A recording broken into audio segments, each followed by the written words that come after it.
Hello, everybody, and welcome back to Paddock Project. I'm your host, Tiggy, and I have everybody's favorite presenter with me today, the one and only Laura Winter. I think your name gets said in our Discord during race weekends, maybe more often than some driver names.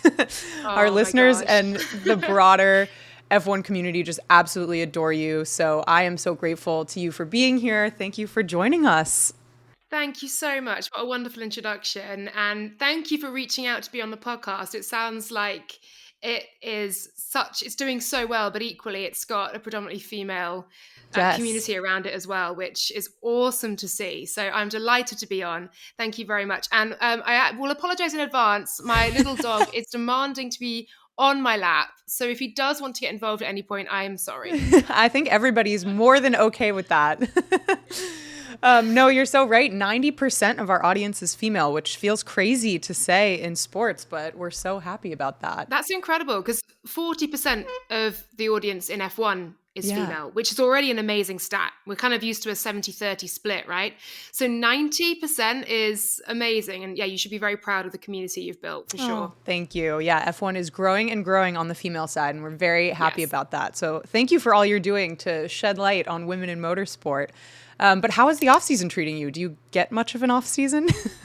Yeah, I do. I've been quite careful to take a lot of January off work, but actually there's still a lot of kind of admin to do and planning and prep for the year and all that stuff, but spending it doing lots of wholesome January things in the gym, eating well, all that kind of stuff. I do find though, like, just living at home, like keeping house and having the dog, and you're really busy. So it's like off work, but not. I think life's still as busy. I managed to fill my days very easily. So, That's but great. It's been good. I think I'm now itching to get going again, though, for sure. That's perfect timing then, because we're just about there. We are, I know. I'm apprehensive in a good way. Yeah, it's going to be a great season. We were spoiled last year, but I am so excited for what this year has in store. So you're a presenter for F1 TV, but you've had your hand in so many different sports, including you've also been a competitive swimmer yourself and a former rower, which I was so excited to see because I'm also a former rower. So that was very fun. Yes. There aren't that many of us out there, but you know the pain then, don't you, of erg tests and 6 a.m. in the dark on the water and all of that. Oh my gosh. Yeah. Exactly. But yeah, so worth it. What a sport, but just brutal. The training is savage. It absolutely is. I think I will never get on an erg again, safe to say. So yeah. We're past that. But sport has been such a huge thread throughout your life. So take us through that journey from an athlete to now being a presenter, how you've gotten where you are today. Yeah, I think I grew up obviously swimming competitively from about the age of 7. And there's some amazing stats that I'm seeing now. Something like 94% of female CEOs or top level women in companies did sport. Wow. So doing sport is such a pathway to strong leadership in life as well. And I'm only kind of just realizing the impact of that and how important it is for women and girls to participate in sport as well as obviously being a fan of sport. I was also a huge fan of sport. So I watched pretty much anything I could get my hands on. Sport was always on in the house. So we had the Olympics, Rugby World Cup, Football World Cup, soccer for you guys. Honestly, Wimbledon, tennis, pretty much anything I was watching and devouring and just absolutely loved. And the Olympic Games as well, every 4 years, that was kind of my big highlight. And that's when, of course, you saw a lot of the swimming and the rowing too. So yeah, sport just was the backdrop of my life. I kind of couldn't imagine a world without it. And then alongside that, loved English and theatre studies at school. So my career has somehow managed to bring them all together, I guess, from competing as an athlete to then realizing that the next obvious step for me was to talk about sport. Yeah. And do you feel like having been an athlete has made that transition easier for you when you're talking about it, when you're telling stories around it? Yeah, interesting. I think so, because I am in no way saying I can relate to the elite level that you see from the drivers and from Olympic swimmers and cyclists and whatever else. But I think what you can what you can relate to is, even though it was a much lower level, like the regional championships in swimming were kind of my Olympics. Like that's where I got to. And you know what it is to be incredibly nervous. You know what it is to have trained so hard, turned yourself inside out for something. You know what it is to win and to achieve that, and also to fall short. And obviously you fail far more than you kind of win, I guess. And you kind of remember those failures more too, which is painful. Yeah. So I think, yeah, you do have an appreciation and a respect, a deeper respect maybe for what these guys and girls are going through and put themselves through for us, for entertainment, because sport is such a good source of entertainment for us, but it's also these people's livelihoods and dreams for, forever. And it's been, yeah, it's amazing to tell those stories now and basing it on how I kind of imagine I would have felt in those positions. Yeah, absolutely. And we're going to get into all things F1, but you've mentioned the Olympics, and obviously you were there this summer. Was that such a bucket list pinch me moment for you? Oh my God. Yeah. So I worked London 2012 in my first job out of university, which was in social media and communications for the International Rowing Federation. So it was a dream, like a home games was incredible. But to actually then achieve a games broadcasting, that was a real bucket list moment. And to do it in swimming, it just felt like this pure full circle moment. I remember, it's so cheesy, I remember walking out of the pool the last session. I was crying my eyes out, and I was messaged my mum, and I was on the phone to her actually. I called her and I just said, I just felt like I was born to have done this, and it's been the biggest privilege and honor to work Paris. It was, yeah, Paris is one of my favorite cities too. So to achieve that dream and to be in the backdrop of that, it was so special. No, you absolutely crushed that. And what a dream for your mom. Thank you. You're a parent, I feel like, to see that full circle moment of a child going from like competitive swimmer to then commenting and presenting on it at the Olympics is just so cool. Yeah. Well, she was up at 5 a.m., with me to go Good. training. Like she lived and breathed every second of swimming with me. So yeah, it was super special. That's amazing. Okay, so let's dive into F1. Let's say it's a race weekend. Take us through sort of a typical run of show for the weekend, if there is such a thing. I'm sure every Grand Prix is a little bit different, but what are you doing to prepare? What meetings are you attending? Who are you working with? Give us a little bit of a rundown paint the picture of what a weekend looks like for you. Yeah, so it's busy, and that's a good thing. So kind of in the days before, like the Monday and Tuesday, I'll really get into the meat of prep. So I'll look at the previous year's race, any track characteristics, track changes, the highlights of last year, the results of last year. I'll look at the current standings, the headlines coming into that weekend, the talking points too, kind of make notes. I think I'm kind of known now for how many notes I make. I make so many notes. I write down everything. Other people, of course, use iPads and touchpads and laptops and whatever else. I handwrite stuff because I find if I've done that, it's in my head. Then on the Wednesday, that's typically our travel day. If it's a race further away, it might be on a Sunday or Monday or Tuesday, depending. Like Australia, we do Sunday because obviously you lose pretty much a day. And then, yes, Wednesday travel day. Wednesday night, we tend to just assimilate, get used to where we are. Dinner, a couple of drinks, just getting ready for the weekend, basically. It's always quite nice on a Wednesday, the kind of calm before the storm. Yeah. And then the Thursday is media day, so plenty of interviews. We divvy them up really amongst the likes of Lawrence Barretto, who's obviously our correspondent and the F1.com writer. And we've got whoever else we've got on site as well. So I'll sometimes jump in and help on those, but those guys do share them out amongst the writers. Then I'm preparing for weekend warm-ups. So we'll have a discussion with producer Joe, our producer, and Producer she and Joe. I will have a conversation on the phone. Yeah, producer Joe. I love that. She both loves and hates it when I call her out, but we love it so much. She's so excellent, honestly. And she's not shy, but she's behind the camera, Yeah. right? Like, and that's where she wants to be. And I'm like, we should be doing podcasts with her because she is phenomenal at her job, honestly. So yeah, we have a chat. We go through the talking points for the weekend based on the interviews for that day. And then weekend warm up generally, depending on the race and the time of day, is generally on like 4:30, 5:30, a bit later for a dusk race. So yeah, and that's the Thursday. Friday, then we get into the swing of it. We have pre and post shows for free practice 1 and 2. And we may have a couple more interviews to do, generally with team principals or something on a Friday. Saturday, again, free practice 3. We have pre and post shows, and then enter qualifying. And that turnaround actually seems really short. I don't know why.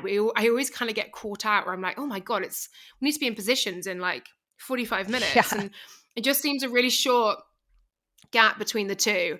And then Sunday, tend to get to track around kind of 3 hours before the race start. And then we have a tech check, make sure everything's working.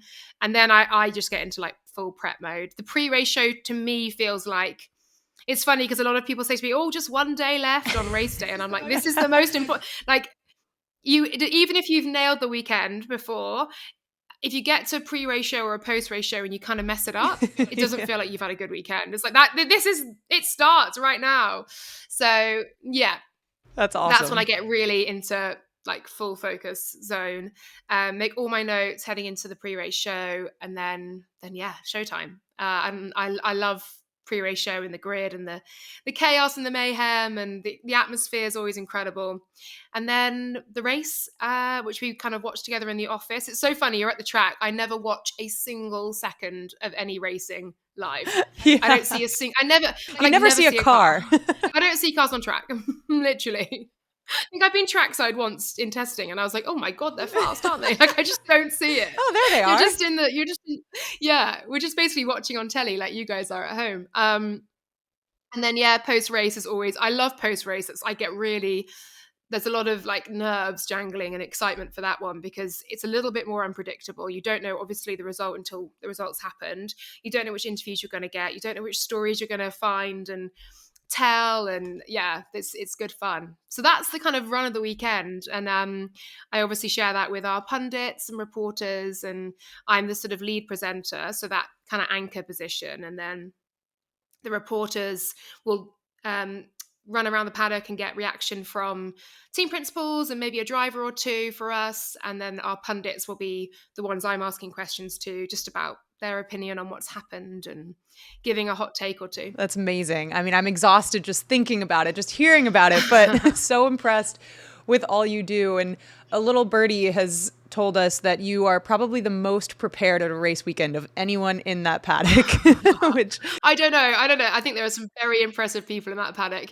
I think the one thing is that I came into motorsport relatively later in life and watched a bit of it as a kid, but not as much as other sports. So I kind of constantly feel like I don't know enough. And there are days where I'm like, okay, I think I've done my research now. I think I've prepped, but I think F1 is a sport that changes so much, or there'll be some race or some session where some rule will suddenly pop up and that I didn't know before. Yeah.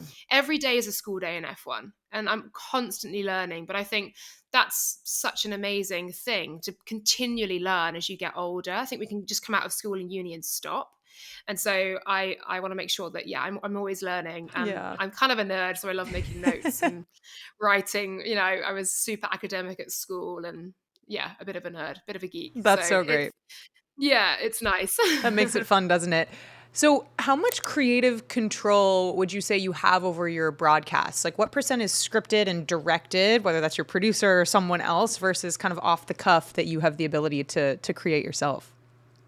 Yeah, so generally in a pre-show, a lot more of it is defined. So we'll say, right, we've got a 7-minute interview with a reserve driver at their garage in the pit lane, and you kind of have to hit those marks. But the content with which we're talking about, that can be relatively free-flowing. So Joe and I will sort of hash out those talking points, and we've got to hit those marks of what we want to say. So we're not just kind of telling the story through the show. We almost sort of tease it up. So we'll like build up to the qualifying highlights, and then we'll talk about qualifying. So you don't want to put all of your best information in the first section and then you've got nothing left. So you've got to kind of just like weave it through and tell the stories as they come. So there's an element of pre-race which is mostly defined, I'd say defined because it can go out the window. Yeah. Yeah, there are certain marks we definitely need to hit, like time out the pit lane onto the grid and stuff like that. But generally, it's it can be a bit loose. And then on the grid, it can just go out the window. But there are hard counts to the anthem. And then obviously a hard count, which is basically where Joe's in my ear counting down 10, 9. And that's when you're like, I've got to hit your mark and you've got to get what you want to say out and you've got to hit it on 1, 0. Wow. And that's they make me, I love a hard count. It makes me excited. Yeah, it gets you going for sure. I've got some butterflies just thinking about it. Yeah, it's those real adrenaline moments where you're like, I've got to nail this, and you're throwing into like the race, so it's kind of got to be as epic as you can make it. And so we have creative control for sure. There are just elements that are defined that we need to hit. Post race, like I'd say 10% of it is like we have some structure in terms of where we think certain elements like the standings or, next race or an interview will go. But generally it's free flow, which is fun, but a little bit more chaotic. And it's taken me probably a little bit of time to find comfort in that chaos. Yeah. Do you still get nerves? Mm-hmm. Yeah. That never goes away. I'm like, yeah. But I think as soon as those nerves go, I saw this thing which said that nerves and excitement are the same emotion, the same physical reaction in the body, but it's how the brain frames them and contextualizes that emotion. So it's just adrenaline, isn't it? Yeah. And, you can either go, I'm really excited for this and feel bubbly and happy, or you can feel like, you could want to be anywhere else in the world. And I've definitely had both. And there are moments where I get really nervous.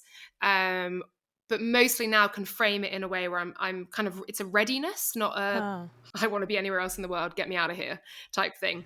I like that. So, yeah. I'm going to start to use that whenever I'm nervous. I'm just going to say, I'm not nervous. Yeah, I'm just excited. Exactly. Yeah, there you go. I love that. So talk to us a little bit about the F1 TV team. Do you feel like a family? Do you lean on each other in different ways? What's the dynamic like? Honestly, they are such good pals, all of them. We are a bit of a dysfunctional family. I always like to say, I think it's so important when you do these jobs to really love the people that you're working with, because you spend so much time together. You're put in really quite vulnerable positions together on air where things can go wrong and whatever else. You've got to have trust and faith in the people around you and also respect them and look up to them. And I honestly, I know I've been there 4 years now or so. I still feel like the new girl. I still feel like I'm learning all the time. I ask, Will, Jolien, Alex Jakes, the most stupid questions about things sometimes because I'm just constantly looking to improve. And so the fact that I can lean on everyone around me to do that without them going, gosh, she doesn't know anything, does she? or laughing about a stupid question is great. And we take the mick mercilessly out of each other as well, which I think is very important to keep a very good sense of humor amongst us all. So yeah, it's amazing. We feel very safe and can really trust each other, which is key. Yeah, that's so important. Do you have a funniest memory or moment that you can think back on with the team? Is there anything that's ever gone like horrendously wrong, even if it's behind the scenes? Yeah, there's too many to probably. I'd say the one that went out on air was Blue Man Group. Oh, that's the best moment. That was. I was like, what's, just calm down, Carl. Oh my God. And I just couldn't stop. I think there was like delirium, jet lag, caffeine, like all sorts going on. I just couldn't stop the nerves. And like, they probably loved that. They did. So I wasn't in Vegas last year and apparently they were looking for me. And I was like, no, I don't want to see you again. God love them. But they obviously realized it was a real moment for them as well. That's where like the guys don't rarely see me kind of really break the fourth wall like that and really kind of, just lose complete composure. I kind of always know how to get out of something, but then I really didn't. I couldn't even speak. I was beside myself. So that's probably one of those. But yeah, God, so many hilarious moments where we've just been dying laughing. I remember one at the beginning of testing a couple of years ago when I introduced us. Luckily, this wasn't live, but I said, "Welcome to Here's What We Learned Today at Testing" with me, Will Buxton, and Will just completely cracked up, died laughing. And I was like, "What?" And he was like, "You've just called yourself Will. Like, you've forgotten your own name." And when you listen back, it is exactly that. But instead of like redoing the take, which obviously we should have done, we just carried on. So it was the most, and it was like the first broadcast of the 2023 season or something. And I was like, that is like not how I want to start the year, like forgetting my own name. So yeah, there are plenty of moments like that where we are absolutely dying laughing at the end of each day in the car home It's at so what we good. did. It must make it so fun just to be able to laugh Yeah. and joke like that. Yeah. Well, talking about iconic moments on air, I think we have to talk about your International Women's Day piece in Saudi Arabia. I mean, first of all, I just wanted to personally thank you for saying what you said. I think it meant so much to me personally, but I know to so many women who work in motorsport, who are fans of motorsport. So talk us through that moment for you. How did that come about? Was it scripted at all? What was your reaction to the world's reaction? Yeah. So I think it was on the 7th, the day before, Yeah. and I was in the paddock, and it was such a bad vibe around. And there was so much discourse online as well that was kind of like, this is what happens when you let women in sport, Ugh. right? And I was like, I can't stand on air on International Women's Day tomorrow without doing something or saying something. And equally, I had a few women and young women and girls messaging me, sort of being like, "Please, like, why aren't you saying Wow. anything?" And there was an initial reaction from me being like, "Well, how is this? How is this also my fault?" But Yeah. then also, I understand that I represent, women and being a female in this sport by being on air, and you do have a duty and a responsibility to do what you can. And so I kind of worked out what I could do, and I scripted it at 1 a.m. Wow. I remember sitting in bed, like on my phone, typing it in notes, and then was basically just given a platform to do it. And I remember walking to that FP3. It was pre-FP3 as well. So it wasn't like, it was like a 10-minute show. So normally I get a lot less nervous for them than a pre-race. I was so nervous. I felt sick to my stomach. I've been rehearsing it in my brain all morning. And it was about, I think it's like a minute 15 as well, the whole piece. So it's a long chunk to kind of remember and regurgitate. And oh my goodness, I thought I was going to die. I was like shaking, my heart was pounding. And then the Ollie Behrman news, the Carlos Sainz was out, Ollie Behrman was in, had broken that morning. So we kind of had to put that in first. So I'm dealing with that on air. And then I'm like, okay. And then, and then producer Joe just goes, International Women's Day. And I was In your like, ear. yeah. And I just went, it's also International Women's Day. And I could hear my voice like squeaks because I was so nervous. And then, yeah, I went off script, and I forgot where I was going, I think twice. We Like I couldn't watched tell. it back and I was like, well, that's very kind. I can tell. I'm like, I'd lost my mind at that point. But no, and then came off air and kind of like expected a bit of a reaction, but absolutely nothing could have prepared me for the reaction that we had. And I think it just spoke volumes of how much it did resonate with people, with women, with girls, with guys as well. I think there were a lot of men who wanted to hear that too, who weren't particularly happy with what was going on in the sport at the time. And yeah, it was an extraordinary reaction. I'm still to this day so humbled by it and grateful for it, and grateful to have had the opportunity. Relieved that like I didn't stumble, I did it right, because yeah, it was a lot of Absolutely did. pressure. I'd have been kicking myself if I'd made a mistake. But no, I think it was an important moment that I knew I had to get right. And I'm really grateful that I did, and just humbled is the word, beyond humbled by the reaction. Yeah, well, we're still grateful to you to this day for doing that and for putting Thank yourself out you. there. It's not necessarily a Thank you. fair burden for you to have to carry the weight of women in motorsport on air, but I think you absolutely handled it beautifully, and we are all better for it. So I think that's really lovely to say, and that's a really interesting way of putting it as well, because it isn't it kind of can be a burden in a sense, or yeah, it could be seen as a burden, but I think equally it's a huge pressure, yeah, I'd say, at times, but also I think with that is a huge privilege that I'm in that position. So yeah.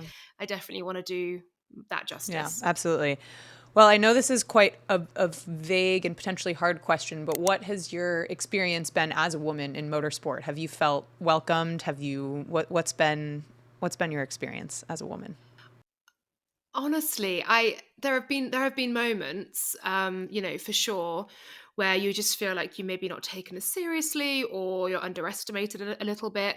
But generally, I have found that paddock to be an incredibly welcoming, um, and kind space. There are moments, of course, when you first walk in where you think, I do like, I don't know what I'm doing here. And I found F1 initially was like, I'd been invited to play a board game, but I didn't have any idea what the rules were and the etiquette around the paddock and whatever else. But I think that's an element of just being new into a sport and not necessarily being a woman. Yeah. Um, I think in the paddock, there are lots of women doing different jobs, so you feel relatively safe, and there are lots of women in media as well, who are fronting various channels around the world. So you by no means feel a minority in that sense.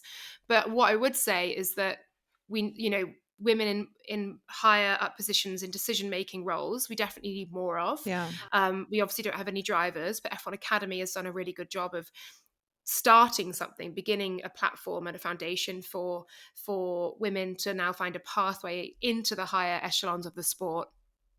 Um, and yeah, so between like the senior levels of leadership and drivers, we're not seeing as many women there. The more the reaction I get sometimes on social media, and we know that everyone's got an opinion on social media, Yes. is that I'm that kind of token woman, and that this is yeah, like if I make a mistake, it'll be because of all women, and women shouldn't be in sport, not just because Yeah. I've got someone's name wrong because I've been up since whatever and I've had 3 hours sleep and I'm jet lagged, whatever, or I've just made a mistake, because of course we do, and we're all human. There's an element of get back in the kitchen, Wow. diversity, blah, blah, all of that stuff. It's getting less and less as you become more and more established. But I think men or women all bear a brunt of various social media opinion, for sure. It can just feel a lot more gendered when you're a woman, I think. But I can't speak for what the guys go through, because they also get their fair share of abuse. Bless them for their, Social media is not kind to anyone, I would say. no, exactly. And we should all be kinder on social media, for sure. But yeah, it's more, for the guys, it'll be, I don't agree with what you're saying and I think you're an idiot. For a woman, it'll be, you're a woman and you don't belong Yeah. here. So there's a difference. There's a No, difference. absolutely. And this is something actually a listener wanted to know. It's flipping the script a little bit. As fans, are there any sort of actionable or kind of grassroots level things that we can do to help promote women in motorsport, to help promote sort of the change there? Oh my gosh, that's a really interesting. I've never been asked anything like that. Honestly, I think just keep doing what you guys are doing, because female fans are growing and growing and growing. I've absolutely loved, and I'm so humbled by the audio of the last part of my International Women's Day moment Yeah. is a trending TikTok. I sound like a I sound so old. I'm like, it's a trend on TikTok, but I've just worked out how to use it, like literally. But when I saw it, I was like, this is ridiculous. So there's been like 3,000 videos, and a lot of them were girls trying to find, other female fans and a community. And Yeah. I love that. That's so nice. And I think I've met fans at races as well who have met online and then come together and met at a race and know that they'll feel safe in numbers. And it's amazing. Honestly, I think just keep doing what you're doing. Don't be afraid to get amongst it. Be kind, stay kind. I know everyone like has an opinion and wants to be a fan of a driver, but remain respectful in Yes. discourse the way everybody should. And just keep doing it. Keep showing up, because you're very welcome. I love that. That's amazing. So, switching gears to this upcoming season, what do you think is in Yes. store for us? I mean, like I said, we were so spoiled last year Oh, with the level of competition. yeah. What storyline are you most looking forward to seeing play out? I I am so excited. I think we're going to see obviously the performance of all the cars is going to now massively converge, isn't it, in the final year of these regs. Um, for me, I think the 5 new rookies on the grid. That's going to be fascinating to see how they hit their marks, how they hit the ground running.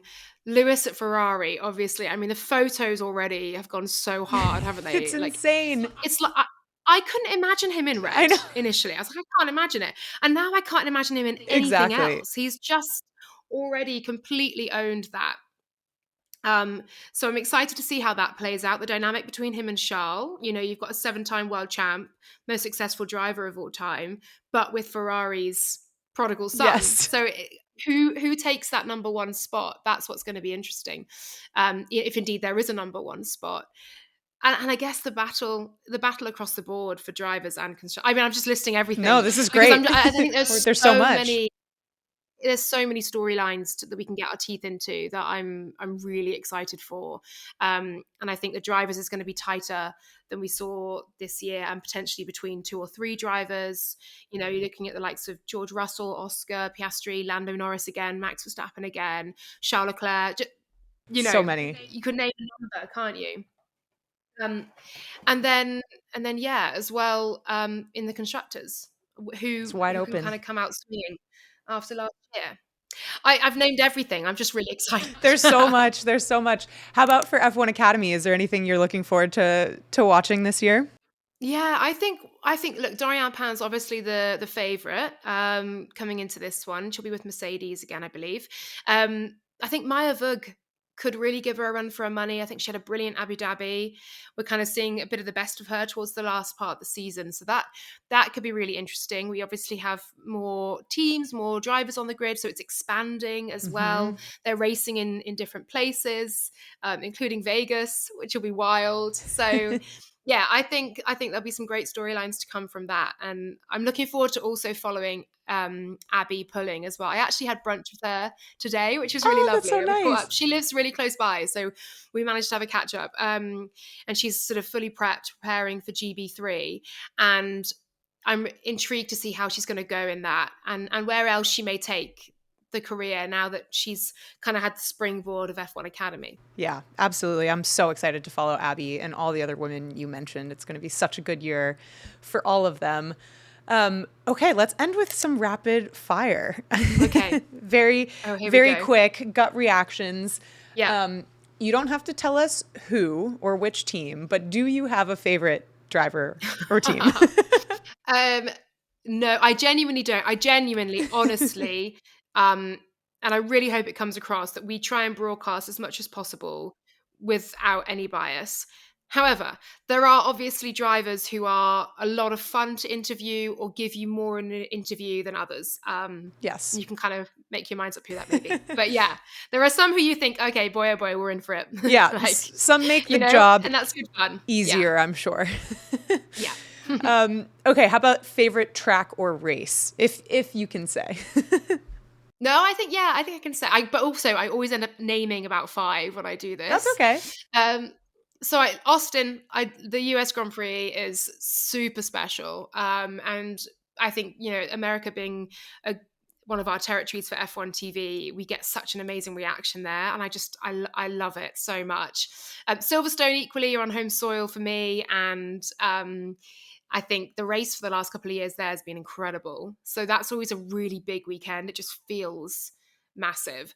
In terms of a track, I obviously try and get out and run most of the tracks as well. And there are some tracks where you're running and you think I'm running around, like, not a concrete track, but you know what I mean? You're like, we could maybe be anywhere. This could be any Yeah. turn. And there are some tracks where I'm like, this is a track. And I think Japan is that. It's so beautiful, flowing, undulating. And then Mexico with the stadium Toro Sol, sections. so cool. Oh my God, incredible. The altitude there, oh my God, I was like crawling around. Like, am I out of shape or? Yeah, I know. And then equally Spa. So Spa is just one of the most beautiful tracks, like kind of nestled in the Ardennes. And then I remember running that one last year, the year before, and it was when Pierre Gasly had organised the run for Antoine Hubert, and it was pouring rain.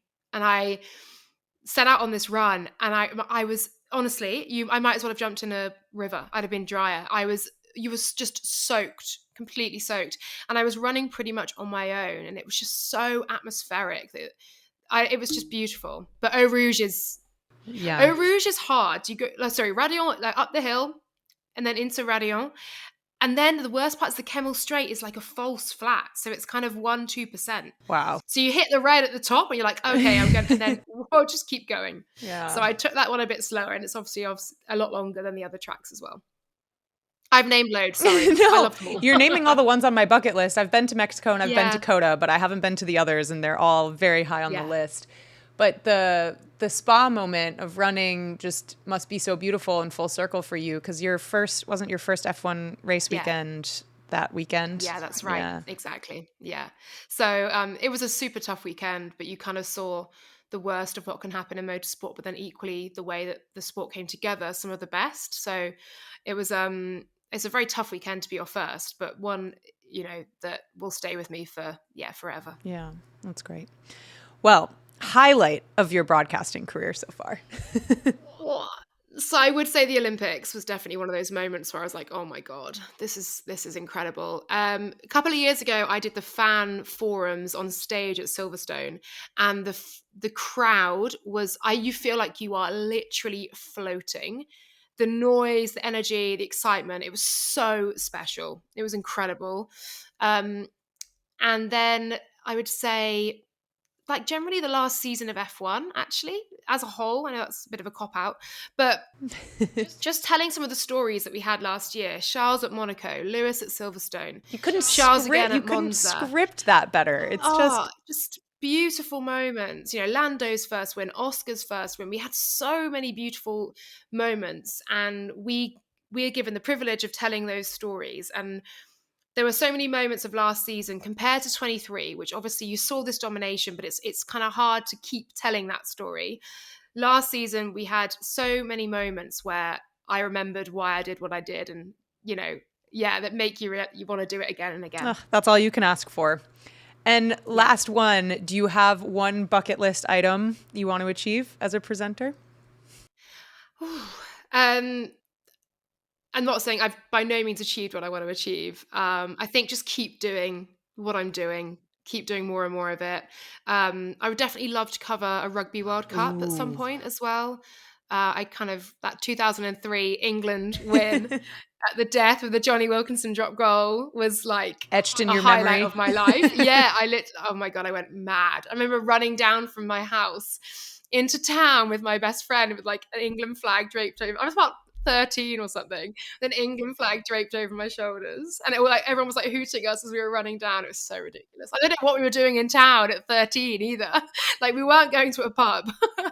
But yeah, that's special, and I think it's an extraordinary tournament. So, and just more F1 seasons, more Olympics, more of everything. Yeah. Well, you're already smashing it. So congrats on everything. We can't wait to continue to follow your journey as you do more and more. Thank you. But you have a lot of us cheering for you on this side. So thank you so much. That's so kind. Thank you for such a wonderful interview as well. And just for, the women and girls listening along and watching F1 TV, thank you for being involved. And always know there's a safe space with us as well.